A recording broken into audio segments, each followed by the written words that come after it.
પહેલા હાથમાં અહીંયા જંજણી, આખા હાથમાં જંજણી થતી હતી.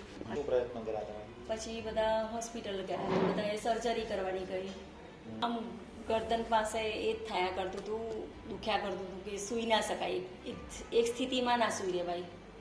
અમે સુરત આવ્યા તો તમારાથી ઘણો બધો ફેર પડી ગયો. ઓકે, સુવામાં કોઈ તકલીફ થાય છે? ના, હવે સુવામાં નહીં તકલીફ થાય.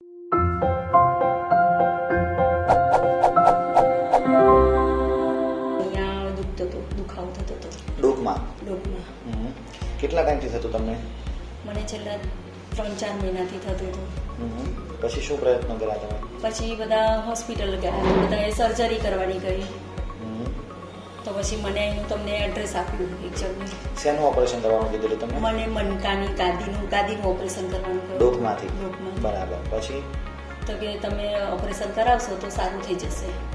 પછી 2-3 હોસ્પિટલનો અભિપ્રાય લીધો, પણ બધા જે સર્જરીની જ વાત કરી બરોડામાં. પછી મેં સુરતનું એડ્રેસ મળ્યું એટલે મેં સુરત આવ્યા. તો તમારાથી ઘણો બધો ફેર પડી ગયો. ઓકે, અત્યારે શું થાય છે? અત્યારે ઘણો ફેર છે. ખાલી હાથમાં ખાલી ચડે? ના, નથી ચડતી. દુખાવો થાય? કશું જ નહીં, પણ નોર્મલ દુખાવો રહે છે. ક્યાં રહે? એ ગરદન પાસે, અહીંયા થોડો જ નોર્મલ જ. હાથમાં કઈ વાંધો? હાથમાં નહીં આવતી ઝંઝનાટી. ઓકે, તમને જે એપ્રિલ 2022માં જે MRI કરાવેલો હતો ને, અને જેના માટે ઓપરેશન કરાવેલું, એ 5મા અને 6ઠ્ઠા મણકાની વચ્ચેથી ગાદી ખસી ગયેલી હતી, એક્સટ્રુઝન હતું, બરાબર છે? આ રીતે આપણે જે કરોડરજ્જુ હોય ને, હવે મણકા છે, વચ્ચે છે એ ગાદી છે. આ 5મો મણકો કહેવાય, આ 6ઠ્ઠો મણકો કહેવાય, બરાબર? આની વચ્ચેથી જે ગાદી હોય એની બાજુમાંથી નસ નીકળતી હોય, ત્યાંથી છે એક હાથમાં નીચે સુધી જતી હોય.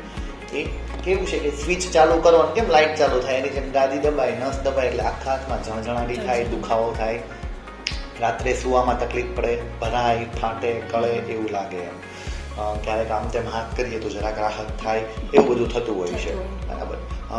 આપણે જે સારવાર કરી એને કેવું ડીકમ્પ્રેશન કરવાની કોશિશ કરીએ, એટલે જે દબાણ હોય એ આ રીતનું જે દબાણ હોય એને આપણે ઓછું કરીએ. નસ આગળથી ખુલ્લી થાય તો તમને હાથમાં દુખાવો ઓછો થઈ જાય. અત્યારે તમને ગરદનમાં દુખાવો છે એ ખરેખર હવે નસનો તો છે જ નહીં, બરાબર? એ સ્નાયુમાં દુખાવો છે, એ બી સારો થઈ જશે, એમાં પણ કોઈ પ્રશ્ન નથી. હવે ઓપરેશન કરાવવું પડે એવું લાગે છે? ના, હવે ઓપરેશન સુવામાં કોઈ તકલીફ થાય છે? ના, હવે સુવામાં નહીં તકલીફ.